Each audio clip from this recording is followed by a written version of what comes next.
La W presenta Vicky Dávila. Gracias, Luz Helena. 12 del día, 13 minutos. Saludamos al ministro de Hacienda, Mauricio Cárdenas. Bienvenido, ministro, a la W. Gracias, Vicky. Un gusto estar aquí en su programa y muy interesado en esta conversación, este diálogo, para que los oyentes tengan información de primera mano sobre la situación económica. Me toca cuadrarle bien la cámara porque como usted es tan alto, entonces se me sale del cuadro. ¿Dónde me hago? Ahí está bien, ministro. ¿Cuánto mide, ministro? Yo mido 1,94, por lo menos eso dice la cédula, pero el otro día estuve haciéndome un chequeo, me volvieron a medir y decía 1,90, entonces no sé si con el paso del tiempo estoy perdiendo centímetros. Eso suele suceder. Bueno, ministro, vamos a hablar de lo que nos toca. Ayer tuvimos aquí una conversación muy interesante con Guillermo Botero, Iván Duque y con Bruce McMaster acerca de la economía. Y lo que estábamos planteando es, ¿estamos económicamente bien, mal, regular, preocupante? ¿Cómo estamos, ministro? Pues estuve muy atento a esa entrevista, a esa conversación con las personas que usted menciona. Vi el reporte de lo que se dijo y pues la verdad es que hay que aprovechar estos micrófonos para hacer claridad y para contarle al país con total sinceridad, con objetividad, con imparcialidad cuál es la situación económica, porque en este año ya preelectoral se empieza a utilizar mucho la economía para hacer un poquito de demagogia, para hacer proselitismo. Yo creo que vale la pena hacer eso a un lado. Eso no le conviene a nadie, eso no le conviene a los hogares, no le conviene a las empresas. Mirar con objetividad lo que está pasando con la economía, ser muy sinceros, muy realistas y pues qué bueno aprovechar este espacio para eso. La pregunta sobre la situación económica del país.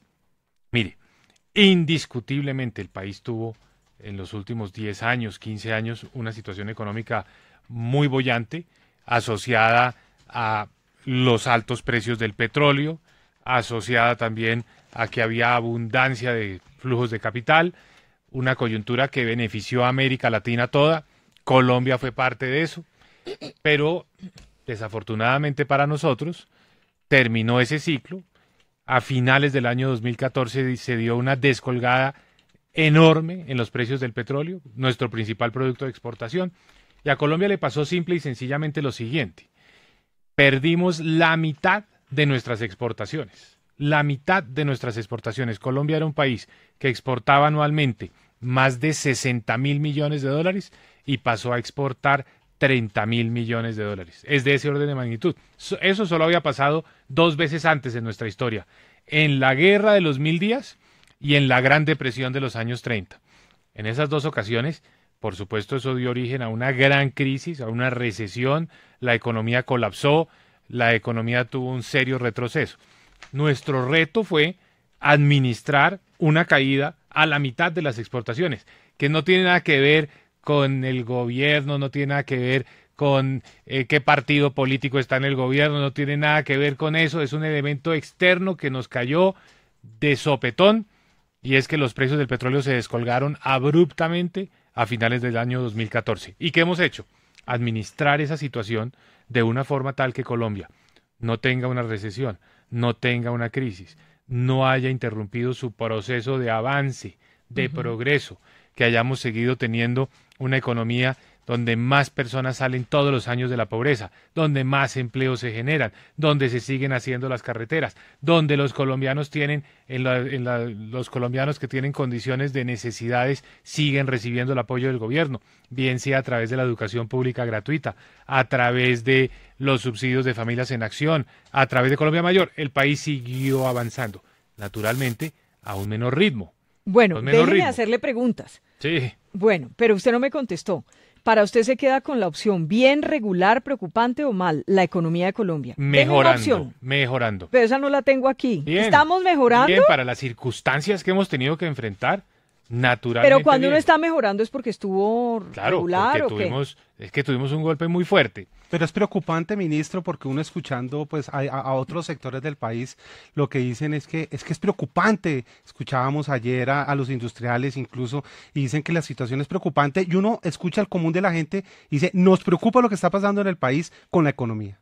Mire, desde el punto de vista de nuestra atención, nuestra dedicación, nuestra consagración al tema económico, pues eso no tiene límite. Nosotros estamos todo el día encima monitoreando todos los indicadores, buscando las medidas, buscando las decisiones acertadas. Lo que pasa es que yo no hablo en términos de preocupante ni en términos de auge y bonanza y de que estamos completamente satisfechos. Esas son dos expresiones que realmente en el léxico de un ministro de Hacienda no caben, porque nosotros tenemos que mantenernos muy fríos, muy imparciales, muy por la línea de analicemos objetivamente las cosas, donde uno aparezca primero con mucha complacencia de que todo está divinamente bien, pierde credibilidad. Y también, si crea un ambiente de pesimismo y de que las cosas están mal, que es lo que están usando de manera muy facilista algunos de los candidatos presidenciales, pues tampoco es bueno para el país. Entonces hay que estar por la línea de, mire, fuimos un país que tuvo un choque muy fuerte y que lo ha sabido administrar de una forma ejemplar que le ha permitido seguir avanzando. Cierto, a un menor ritmo, sobre eso no hay la menor duda. Sí, estábamos mejor hace 10 años, El económicamente. país venía creciendo más rápidamente. ¿Por qué? Porque Hablemos de ese decrecimiento, ministro, porque si bien hay una forma de mirar, como usted lo dice, puede ser hasta políticamente este tema de la economía, lo cierto es que hay unos hechos reales. El decrecimiento de la economía en Colombia es real. Hay unas cifras reales. Incluso ahora, Julio, cuando estábamos hablando para anunciar que usted nos iba a acompañar, nos hacía referencia a lo del Banco Mundial en torno al crecimiento, que ya la expectativa no es de 2.3, sino de 2%. Digamos, ¿a cuánto crecíamos hace 10 años? el país venía creciendo más o menos al 4,5%, por supuesto, con unos vientos de cola que nos empujaban, que eran los altos precios del petróleo y que esto pues permitía mantener una economía muy estimulada. Es hoy una realidad que la economía está creciendo. El pronóstico que acaba de hacer el Fondo Monetario Internacional Perdóneme, el Fondo Monetario Internacional es 2%. Nosotros estamos también en esa misma cifra, 2%. Con eso estamos haciendo el presupuesto general de la Nación que presentaremos a finales de esta semana. El año entrante 3%. Entonces miremos eso. Cierto, la economía venía creciendo al 4,5%, tuvo el choque petrolero, no entró en crisis, no entró en recesión. Se desaceleró el crecimiento hasta el 2%, eso fue el año pasado. Este año seguramente otra vez 2% y el año entrante vuelve a levantar vuelo al 3%. Entonces fue un manejo adecuado frente a un choque enorme. Insisto, perdimos la mitad de las exportaciones. Y algo muy importante, el año pasado tuvimos un problema que agravó las cosas, que fue el fenómeno del Niño. Eso hoy ya parece ser historia y ya nadie se acuerda, pero la realidad es que tuvimos el peor Niño de nuestra historia. Eso comprometió la producción agrícola, que tuvo una caída muy fuerte, la generación de energía, tuvimos que hacer un programa de racionamiento voluntario, que también afecta el sector eléctrico y afecta también la industria, y se subieron los precios de los alimentos, y el Banco de la República pues no tuvo más alternativa que subir fuertemente las tasas de interés para controlar la inflación. Entonces fíjese usted, no solo tuvimos que enfrentar la caída de los ingresos petroleros, sino que de repente nos apareció una inflación enorme, producto del Niño, inflación que llegó hace un año al 9% y obligó al Banco de la República a subir las tasas de interés. Pero imagínese, entonces, ministro, en medio de esa circunstancia, escúcheme que lo interrumpa para poder hacerle las preguntas que le interesan a la gente. En medio de esa circunstancia, pues llegó la reforma tributaria y la gente hoy, en todo caso, tiene menos plata en el bolsillo. Esa es también una realidad. El consumo ha bajado y la gente está pagando IVA por todo el mundo y se le subió la tarifa. Digamos, ¿ustedes, por lo menos en el gobierno, reconocen que hoy la gente tiene menos plata en el bolsillo? Claro, pero la pregunta que hay que hacerse, Vicky, es la siguiente. ¿Hubiera sido mejor no hacer la reforma tributaria? ¿O estamos mejor hoy con la reforma tributaria? Yo no tengo la menor duda de que si el país no hubiera hecho la reforma tributaria estaríamos ahí sí en una verdadera crisis. Y le voy a decir por qué. Si no hubiéramos hecho la reforma tributaria, Colombia habría tenido la siguiente situación. Pierde su calificación, su grado de inversión BBB. Se encarece el dólar. Pasamos de un dólar que hoy está a 3.000 pesos, 3.020 pesos, pasaríamos a un dólar seguramente de 3.500 pesos. Eso genera inflación. Aumentan las tasas de interés del Banco de la República en vez de bajar. Han venido bajando. Hubieran aumentado las tasas de interés. Hubiéramos tenido un semestre de aumento de tasas de interés para enfrentar esa inflación. Se hubiera encarecido el crédito. Se habría frenado más la economía. Entonces, me parece que quienes dicen, esto es culpa de la reforma tributaria, ignoran, primero, que la economía se venía desacelerando por una razón obvia. Y es que estamos para enfrentar la caída de los precios del petróleo tuvimos que hacer un ajuste. Se tuvo que reducir el gasto, no podíamos seguir gastando al mismo ritmo. Eso empezó mucho antes de la reforma tributaria. Y la reforma tributaria fue la manera también de decir, el país mantiene unas finanzas públicas sólidas.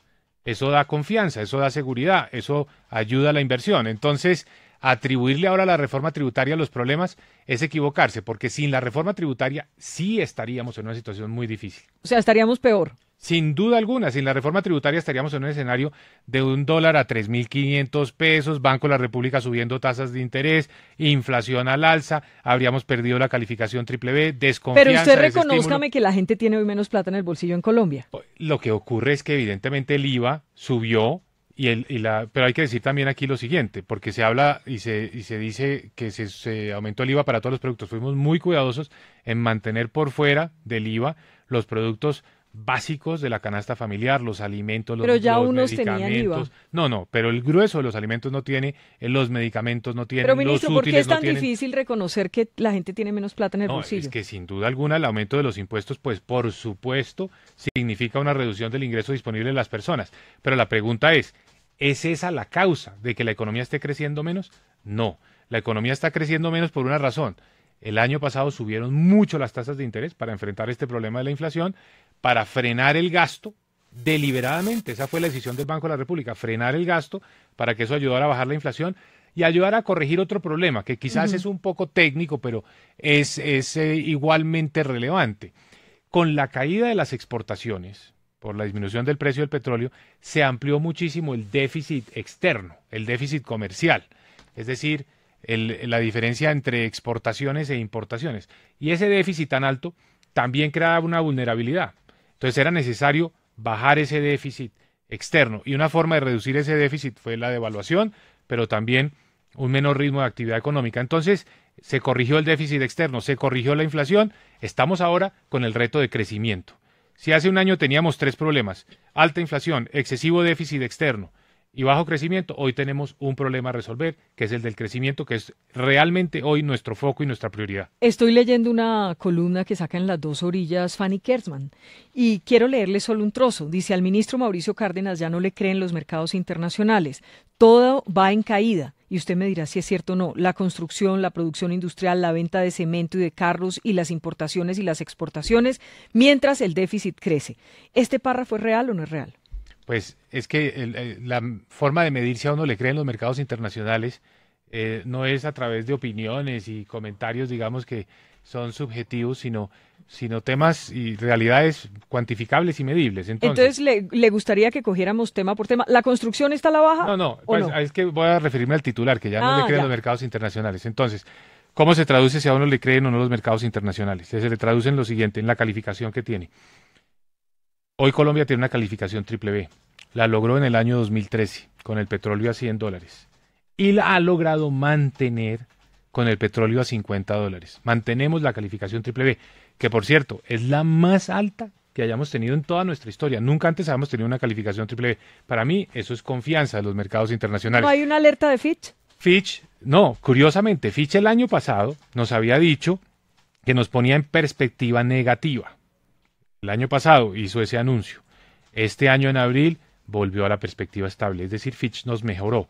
Hace 15 días Fitch sacó un comunicado diciendo, ojo, porque ustedes hicieron la reforma tributaria, bien, se reconoce ese esfuerzo, pero para el año entrante tienen que seguir reduciendo el déficit fiscal. Esa fue una especie de advertencia, es cuando a uno de las calificadoras le están opinando, le están haciendo reflexiones, están diciendo, dado que sacó la reforma tributaria, no se vaya a dormir en los laureles. Usted tiene que ser consciente. Pero de si que estuviéramos muy bien, no nos harían esa advertencia. Es parte normal del diálogo de las calificadoras con los países donde dicen, ojo, porque usted se comprometió a bajar el déficit fiscal este año y seguirlo bajando el año entrante. Y nuestra respuesta fue, así lo haremos. Esta semana presentaremos el presupuesto para el 2018 y allá va a quedar en evidencia que seguiremos reduciendo el déficit fiscal, que seguiremos reduciendo el gasto. Entonces, así le contesto a Fanny Kersman. Las calificadoras están diciendo, Colombia ha mantenido la calificación BBB. Y no solo eso, Fitch, que la había puesto en perspectiva negativa, la volvió a perspectiva estable. Segundo, los mercados lo miden a uno todos los días, con las tasas que se cobran por los papeles de Colombia, las tasas de interés.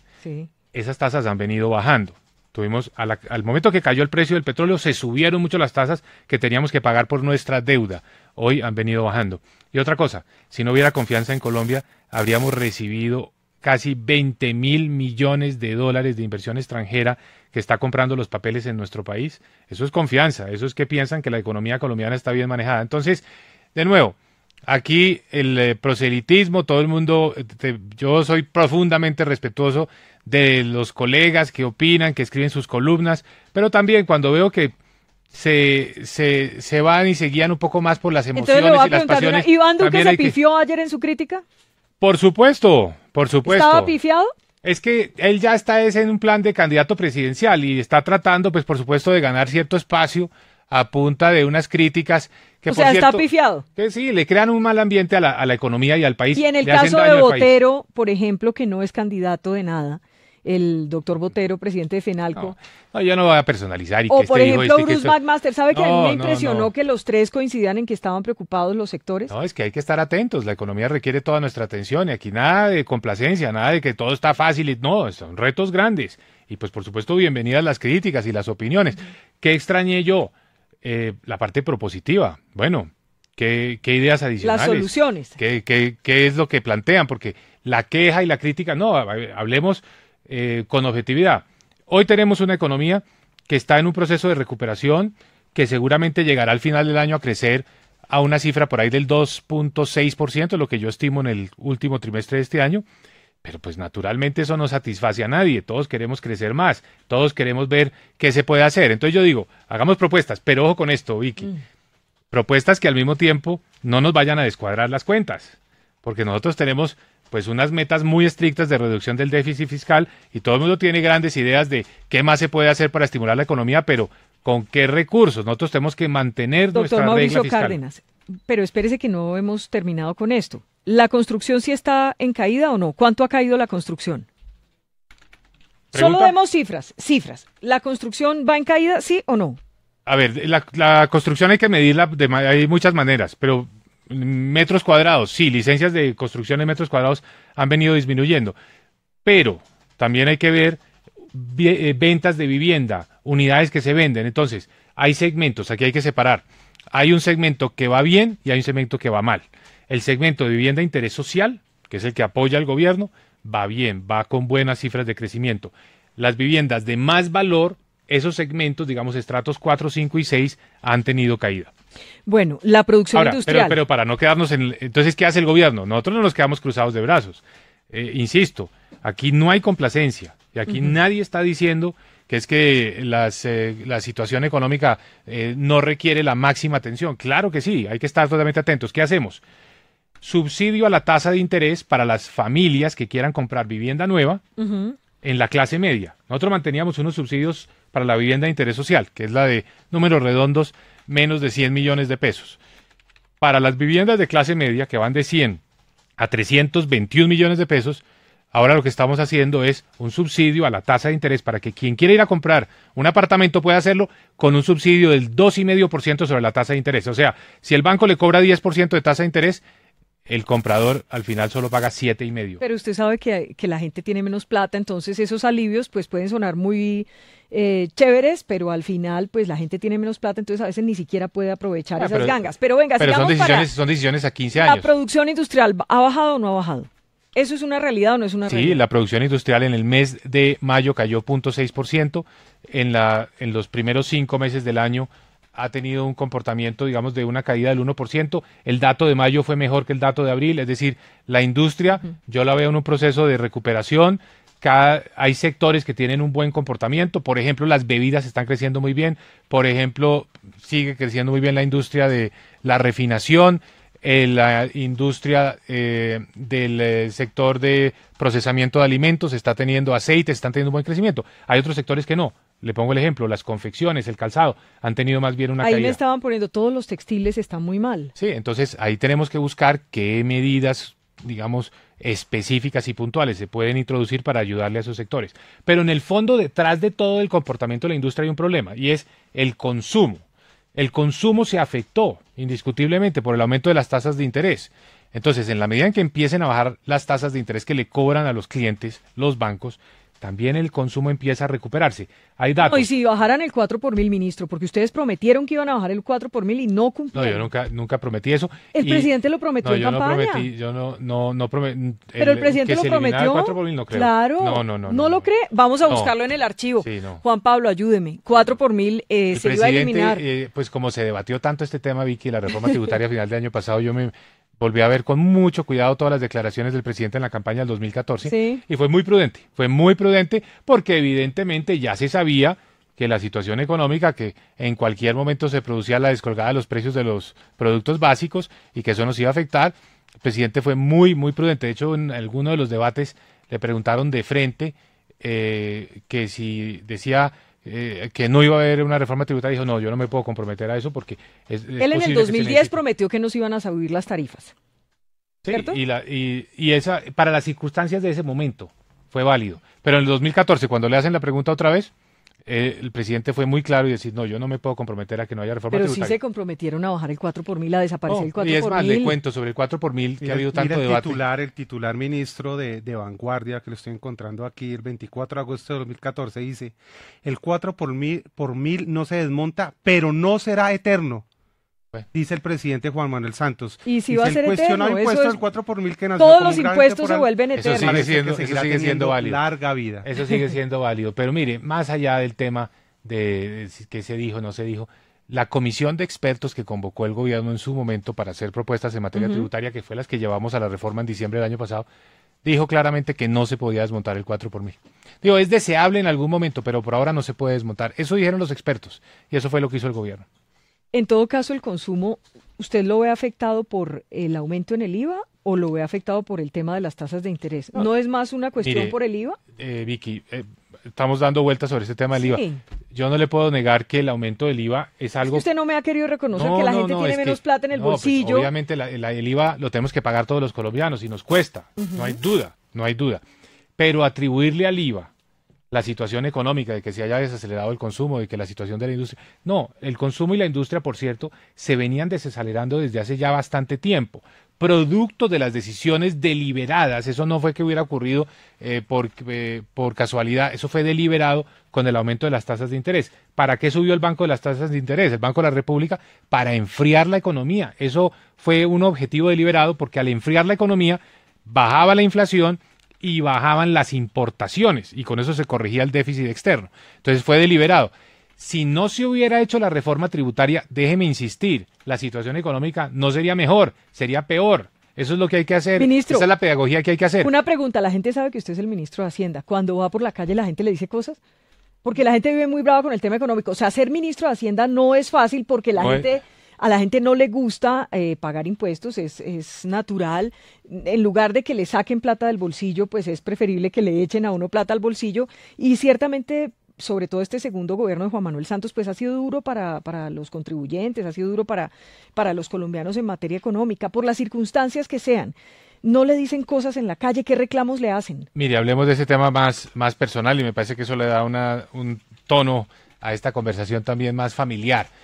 El ser ministro de Hacienda no es fácil, indiscutiblemente, sobre todo en un país con tantas necesidades. Todo el mundo pide más gasto porque hay muchos problemas a resolver.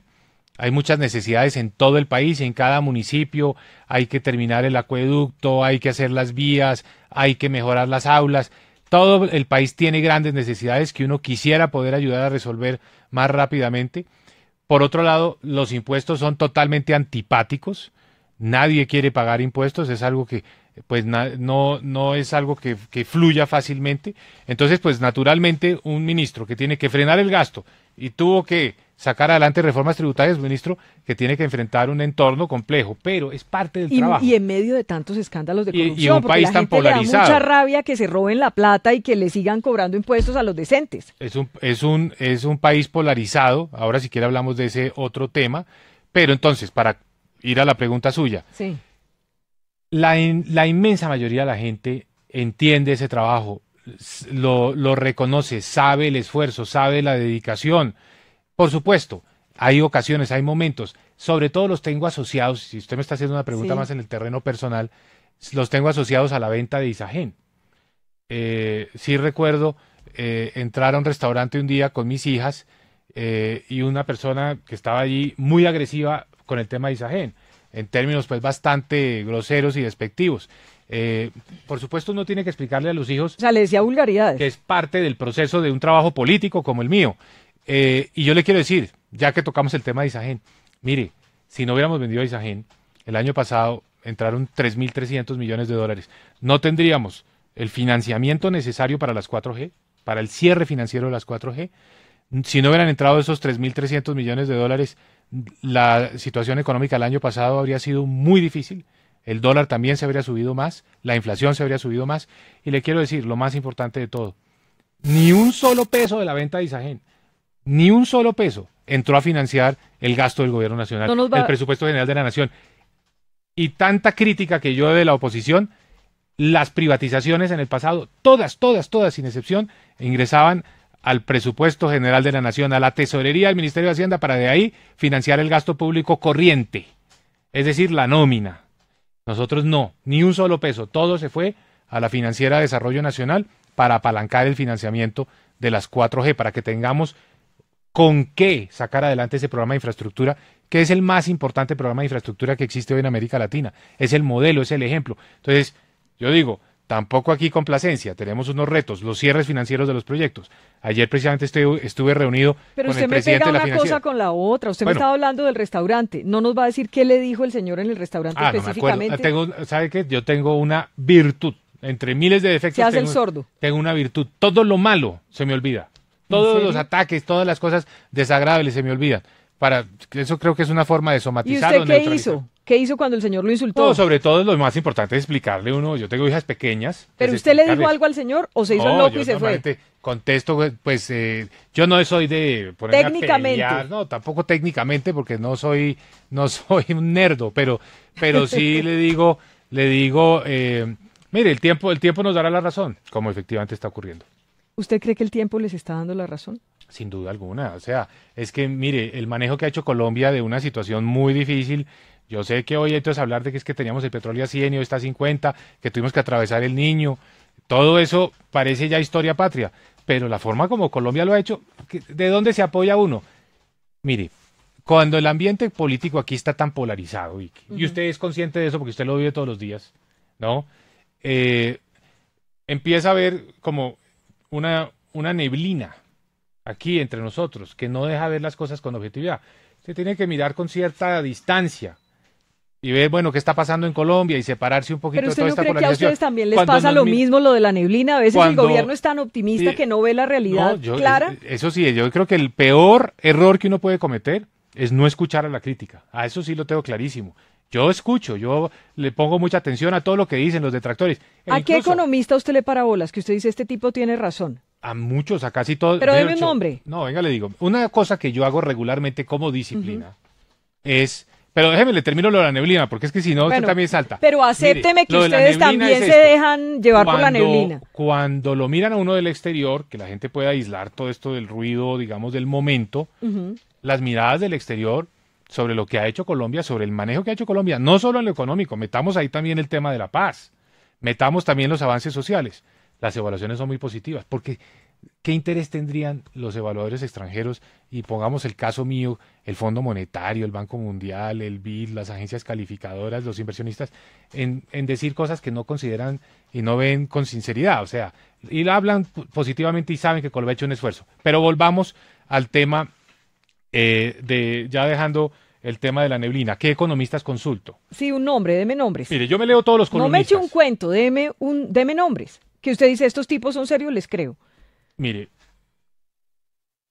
ya prácticamente todos los economistas, yo a todos los economistas les creo. Pues aquí le está escribiendo Iván Duque, que es economista, le está escribiendo en el Twitter y dice, Vicky Dávila, la tarifa corporativa de renta en Colombia quedó por encima de la OCDE con reforma tributaria. ¿Qué dice Mauricio Cárdenas? Ay, mire, primero, no sé si Iván Duque es economista, eso no lo sé, pero... Creo que sí es economista. Lo que sí sé, con total certeza, es que a los empresarios de Colombia que venían asfixiados desde el año 2002 con el impuesto de patrimonio que se estableció en el 2002, hoy en día se les puede decir con la frente en alto directamente, el impuesto de patrimonio o el impuesto a la riqueza se acabó. Nosotros lo desmontamos. Ujú. Eso ha significado para los empresarios un ahorro enorme. Y otra cosa importantísima que hemos hecho nosotros, que ha tenido siempre la crítica de la oposición, desmontamos los impuestos para fiscales, ¿no? Todo lo que es efectivo, todo lo que ha funcionado, la oposición lo critica. Los impuestos para fiscales, páreme bolas, no le pare tantas bolas al Twitter, páreme bolas. No, estoy viendo a el esto que Facebook, es estoy viendo, importantísimo, vea, Vicky. estoy viendo Bueno, esto, el es Facebook. importantísimo lo que le voy a decir. Mm. Usted ha visto que las cifras de empleo siguen siendo buenas. La tasa de desempleo se mantiene en un dígito. Hemos generado Pero más hay de... mucha informalidad, ministro. No, pero venga, le explico. Hemos generado más de 3.300.000 trabajos, casi todos formales. Le voy a decir por qué. Esto seguramente no se habla todos los días. En el año 2012 tomamos una decisión. Ujú. Las empresas que contrataban mano de obra tenían que pagar unos impuestos a la nómina que sumaban más del 30%. Para el ICBF, para el SENA, para las cajas de compensación, para la salud, los aportes a pensiones. Eso lo bajamos a la mitad. Y decidimos vamos a financiar el SENA y el ICBF y la salud de cuenta del presupuesto general de la nación directamente con los impuestos que pagan sobre la renta las empresas. Esa sola decisión ha permitido que hoy la mayoría del empleo en Colombia, en las ciudades, en las 13 ciudades, sea formal. Por primera vez tenemos más empleos formales que empleos informales. Tenemos la tasa de informalidad cayó prácticamente del 60 al 50%, la informalidad. Entonces yo me pregunto, ¿a los empleados les ha convenido que sus empleos ahora sean formales? Claro que sí, son empleos mejor remunerados. ¿A los empleadores, a los empresarios, les ha ayudado que se bajen esos impuestos? Sin duda. Preguntémosle a cualquier empresario, llamemos a un empresario, preguntémosle al azar, ¿le ha servido que los impuestos a la nómina se hayan bajado a la mitad? Sí. ¿Le ha servido que se haya desmontado el impuesto sobre la riqueza? Sí le ha servido. Entonces, no vamos a evadir la pregunta de Iván Duque, el tema del impuesto de renta. El impuesto de renta sobre las empresas, la reforma pasada lo bajó y lo seguirá bajando. Baja este año, baja el año entrante y hasta llegar en el 2019 al 33%. Esa es la tarifa del Pero impuesto sí de está renta. por debajo de la OCDE. Está por encima Es- de los países de la OCDE, la tarifa de impuesto de frente al promedio de la OCDE, pero la reforma tributaria pasada lo bajó. Entonces, Usted que es está muy hablando de fácil las empresas. contar, es muy fácil contar, y esa es la parte, digamos, del elemento proselitista, demagógico, una parte de la historia. Entonces, que la tarifa, pero contemos la película, se eliminó el impuesto a la riqueza, se bajaron a la mitad los impuestos sobre la nómina, y se está bajando el ¿Por impuesto qué se sobre la están renta. yendo las empresas? Eso también es un sofisma, es mentira. Es que yo no he podido comprender. Cuando uno escucha a los críticos dicen la inversión extranjera se está yendo, la inversión se está yendo, tal. Cuando uno oye al gobierno dicen sí, pues se van unos, pero llegan otros y estamos muy bien en ese sentido. ¿Cuál es la verdad, ministro? Hay más empresas entrando que saliendo. La lógica de los negocios es de dinámica y de movilidad. O sea, Ayer ponían aquí entonces- el ejemplo de Mazda, por ejemplo. entonces Mazda, buena pregunta. ¿Por qué se fue Mazda? Mazda se fue porque en la década pasada buscaron hacer un negocio, no ahora, un negocio para entrar a producir en Colombia no solo los Mazda, sino también una serie de camperos, creo que de marca, si no me equivoco, Daihatsu, creo, no estoy seguro, que ese negocio no se les concretó por razones globales de ellos y decidieron que la producción, la escala de Colombia era muy pequeña en comparación con la planta que tienen en México, donde producían más eficientemente porque es una escala mucho mayor. Entonces fue una decisión. El gobierno colombiano buscó, dijo, mire, ¿en qué condiciones, bajo qué circunstancias podrían ustedes seguir en el país? Y dijeron, mire, no nos dan los números simplemente Sí, por que una allá les escala. salía más barato. Por una escala, porque producen, en Colombia seguramente producían algo así como 50, 60.000 vehículos año, en la planta de México pueden estar hablando de 1 millón de vehículos. ¿Cuáles empresas se han ido de Colombia, ministro? No, yo no tengo la cifra de los números, pero aquí han hecho, Empresas importantes. pues preguntemos cuáles están creciendo, cuáles están llegando. No, pero le estoy preguntando, No. ¿cuáles se han ido? Eso Pues, sí usted lo que- debe tener claro. Creo, por información que, entre otras cosas, es como que se vuelve el ejemplo de que el país, entonces la economía está mal, porque una empresa, otro creo que un caso similar es el de los chicles Adams, que produce entonces desde su planta de México. Pero entonces yo le hago la siguiente contrapregunta. Vamos a enfocarnos en el caso de unas decisiones empresariales totalmente legítimas, válidas en el mundo de los negocios, de personas o empresas que deciden relocalizarse, ampliar su escala en un sitio. Entonces, hablemos también de las que llegan a Colombia, que están ampliando su producción. Entonces, le voy a poner un caso. Me visitó el viernes pasado un empresario chileno está montando la planta de 400 millones de dólares para producir cerveza en Colombia, para que el mercado sea más competido. 400 millones de dólares. Con eso van a introducirse nuevas marcas al mercado colombiano. Eso va a estar en el municipio de Sesquilé. Ahí cerca, en Tocancipá, la planta de FEMSA, que dicen que es una de las más modernas para producción de gaseosas. Y la misma compañía FEMSA comprando negocios de distribución de medicamentos, farmacias, buscando expandir sus negocios en Colombia.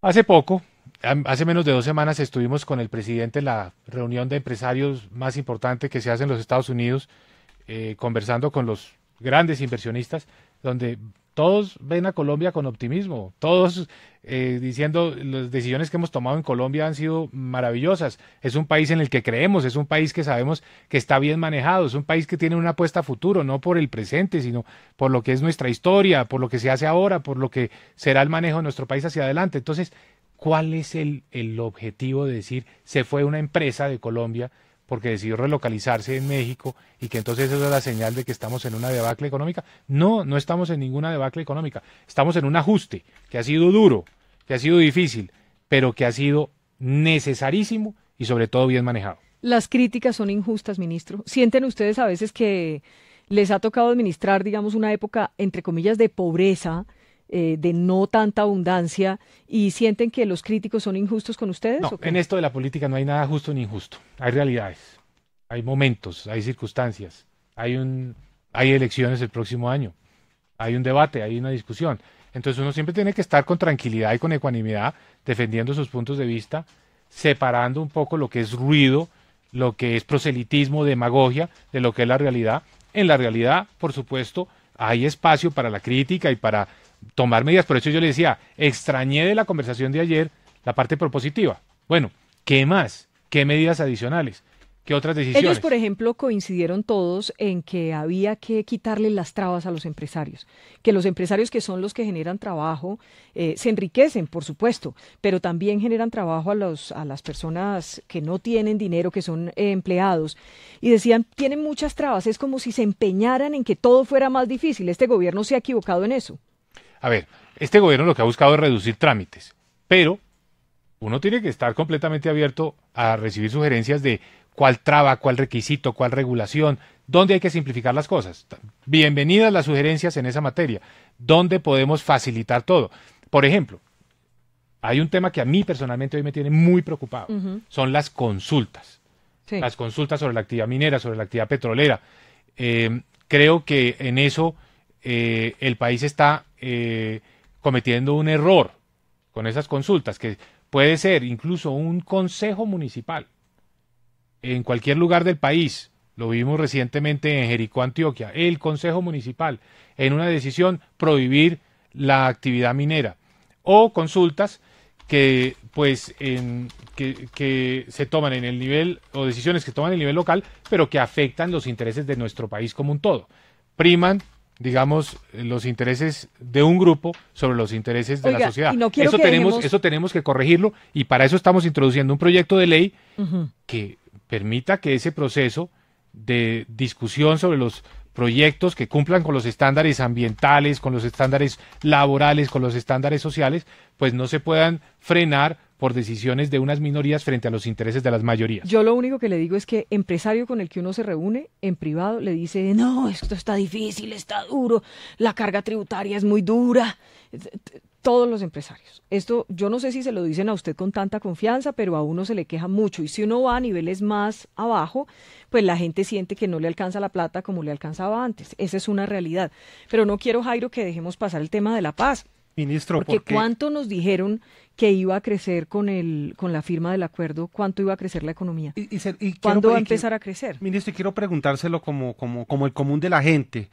Usted me imagino que escuchará cuando la gente dice, estamos sin plata y estamos mal en la economía porque toda la plata va para el proceso de paz. Toda la plata está destinado para los guerrilleros, mire los sueldos que se le están pagando, ahora cómo se van a mantener todo lo que viene del posconflicto, y que por eso estamos sin plata. ¿Usted qué responde? Eso no es cierto. Primero, defendamos la paz como un gran logro, como una conquista de todos los colombianos. Vivir en un país sin el conflicto es vivir en un mejor país, un Y país cuesta. con más oportunidades. Defendamos la paz porque realmente es algo precioso que tenemos los colombianos, poder pasar a vivir en una sociedad en la que no nos vamos a matar, vamos a debatir las ideas. Yo voy a ser el primero en salir a confrontar las tesis políticas del partido que cree en las FARC. No comparto en lo absoluto esa filosofía, pero mucho mejor para nuestros hijos que esas ideas se confronten en el escenario político, en las elecciones, en el Congreso y no en las montañas de Colombia a punta de bala. Entonces, yo soy el primero en defender la paz como un gran logro y yo creo que volviendo a este tema de la neblina que no deja ver desde el exterior, todo el mundo lo ve como un gran avance para el país. Se han dicho muchas mentiras alrededor del tema de la paz, e incluso en el proceso de discusión de los acuerdos de paz se dijo es que se le van a quitar a los pensionados, se les va a cobrar un impuesto y que con eso se va a financiar a la paz, una cantidad de cosas que no son ciertas. La paz, hay un documento que acaba de publicar el Ministerio de Hacienda que ya definió cuánto cuesta la implementación de la paz. Cuesta, números redondos, 150 billones de pesos a lo largo de los próximos 15 años. 15 años. Entonces, dividamos eso, digamos, no es todos los años igual, porque eso tiene su ciclo, pero digamos que en promedio son 10 billones de pesos al año. 10 billones de pesos al año que se tienen que conseguir entre el gobierno nacional, que pondrá algo así como 3 billones y medio. Las regalías, que pondrán 1 billón de pesos. Las propias entidades territoriales de sus recursos, de los recursos que tienen para la salud, para la educación, es decir, de las transferencias. La cooperación internacional. Y, por supuesto, el sector privado, parte de esos 10 billones. Pero el sector privado, ¿cómo lo va a hacer? Con los beneficios tributarios que se crearon en la reforma pasada. Más platica. Pero, ojo, el que monte empresas en las zonas de conflicto, en las que llamamos... Bueno, primero les tienen que dar seguridad. Ahí nos metemos en otro tema porque usted sabe que los estudios de los expertos dicen que esas zonas están siendo ocupadas por otros grupos armados y toda la cosa. Pero déjeme que Rafael tiene una pregunta, tiene pregunta ya en Madrid. Póngase, por favor, ministro, los audífonos. Ya casi vamos terminando. Y Rafa, ahora sí ya lo está escuchando el ministro. Dos cortitas para respuestas rápidas. Una, en un mundo globalizado el factor fundamental es la competitividad y uno de los elementos que se derivan es la productividad. ¿Diría usted que Colombia está en el camino de crecer en la productividad para ser un país competitivo? Sí, Rafael, por dos razones. El conflicto disminuyó mucho la productividad en Colombia. Muchos de nuestros recursos no se pudieron utilizar con toda la eficiencia.